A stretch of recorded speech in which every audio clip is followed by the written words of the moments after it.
Tangazeni matendo yake kati ya mataifa, litajeni jina lake kuwa limetukuka.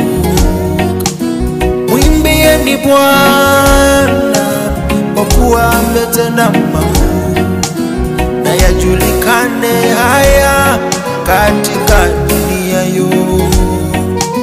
Nitapaza sauti yangu, nitapiga kelele, kwa maana ametenda Mesia wangu.